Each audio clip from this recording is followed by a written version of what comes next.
Hello बच्चों, let's read the question. The question says if x calories of the heat are supplied to 15 gram of water, its temperature rises from 20 degrees centigrade to 24 degrees centigrade. If the specific heat of water is 1 calorie per gram per centigrade, then the value of x is option A 30, option B 120, option C 15 and option D 60. ठीक है बच्चों. इस question को करने के लिए हमें क्या बताना है कि कितनी हीट 15 ग्राम ऑफ वाटर को सप्लाई की है. अब यहाँ पे हमें स्पेसिफिक हीट गिवन है, इसका मतलब समझ लो. यानी यहाँ पे स्पेसिफिक हीट गिवन है वाटर की, वो क्या है 1 कैलोरी पर ग्राम पर सेंटीग्रेड. यानी 1 ग्राम टेम्परेचर का centigrade 1 degree centigrade temperature rise करने के लिए हमें कितनी हीट चाहिए, 1 कैलोरी के इक्वल हीट चाहिए. इस क्वेश्चन को करने के लिए हम क्या करेंगे, की कंसेप्ट अप्लाई करेंगे. की कॉन्सेप्ट. अब की कॉन्सेप्ट के अंदर देखो हमें हीट रिक्वायर्ड चाहिए.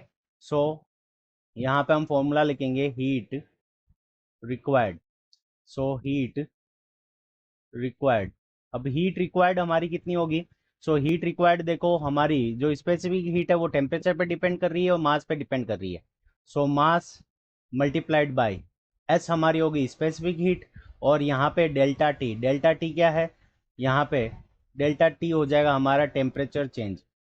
टेम्परेचर चेंज यानी हमारा टेम्परेचर कितना यहाँ पे चेंज हो रहा है या टेम्परेचर कितना राइज हो रहा है, उसके ऊपर ये हमारा डेल्टा टी है. और एस हमारी स्पेसिफिक हीट है, एम हमारा क्या है, मास है. अब देखो हमारे को मास कितना दे रखा है 15 ग्राम. यहाँ से आ जाएगा 15 ग्राम. और हीट रिक्वायर्ड को यहाँ पे किससे रिप्रेजेंट किया कर रखा है, एक्स से. X is equals to 15 multiplied by S की वैल्यू हमें दे रखी है 1 ग्राम पर 1 कैलोरी पर ग्राम पर सेंटीग्रेड. तो यहाँ पे ग्राम के अंदर ही रहेगा मास. यहाँ पे 1 आ गया. टेम्परेचर चेंज कितना हो रहा है, 20 से 24 जा रहा है, तो यहाँ पे चेंज कितना आ रहा है 4 का. 15 को 4 से मल्टीप्लाई करेंगे तो यहाँ पे आ जाएगा 60.